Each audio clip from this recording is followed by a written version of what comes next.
Et cette simplification, elle est aussi évidemment très attendue par les agriculteurs, des exploitants qui croulent aussi souvent sous les dettes. Beaucoup achètent du matériel à crédit et notamment des tracteurs dont les prix, vous allez le voir, s'envolent en raison d'une technologie de plus en plus poussée.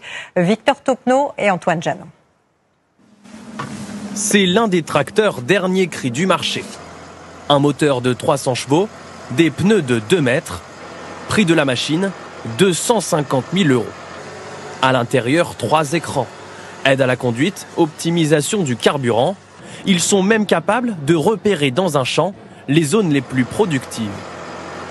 On peut, grâce au guidage par satellite, déterminer les endroits où il y a eu plus de récoltes qu'à un autre. Cette information, on peut l'exploiter sous la forme des apports d'engrais qui vont permettre d'en apporter moins à un endroit et plus à un autre. Pour ce concessionnaire de région toulousaine, il n'y a pas que la modernité qui compte dans l'achat d'un tracteur. C'est nécessaire pour travailler, mais on est très attentif au look du tracteur. C'est un achat plaisir aussi.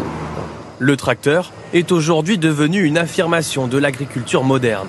Les constructeurs du marché redoublent d'efforts pour séduire les acheteurs. Ils n'hésitent plus à démontrer la performance de leurs machines à coups de clips vidéo promotionnels. Des commandes ultra sophistiquées. Certains présentent même une conduite quasi autonome du tracteur pour maximiser les rendements et la précision. Des machines performantes de plus en plus chères, mais indispensables pour les agriculteurs.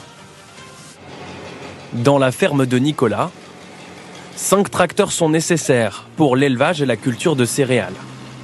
La surface de son exploitation a doublé en une génération, mais aucune main-d'œuvre supplémentaire.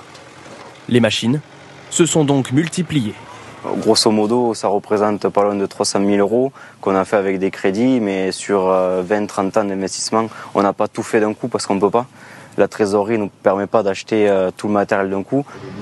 Pour limiter ses dépenses, Nicolas a adhéré à une coopérative qui achète du matériel en commun. Il en existe plus de 10 000 en France. Il y a 2 ans, on s'est équipé d'une planteuse asperge. Christian préside l'une d'elles près de Carcassonne.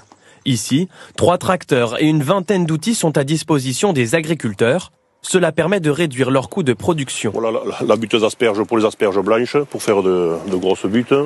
Ces machines sont utilisées seulement quelques jours par an sur chaque exploitation. On s'en sert à peu près 1 heure par hectare. Voilà, donc si on a 15 hectares ou 20 hectares, la machine tourne 20 heures par an.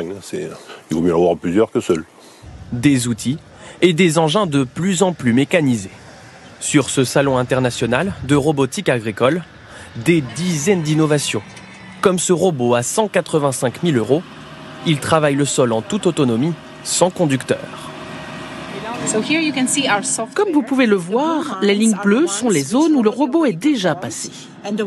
Les lignes blanches, c'est ce qui lui reste à parcourir. Il y a aussi cette machine électrique, unique au monde, à 100 000 €, capable de cueillir 350 kg de pommes par heure. Ou encore cet engin à 200 000 € qui désherbe la vigne mécaniquement, sans pesticides. Aujourd'hui en France, le marché des outils agricoles représente plus de 8 milliards d'euros.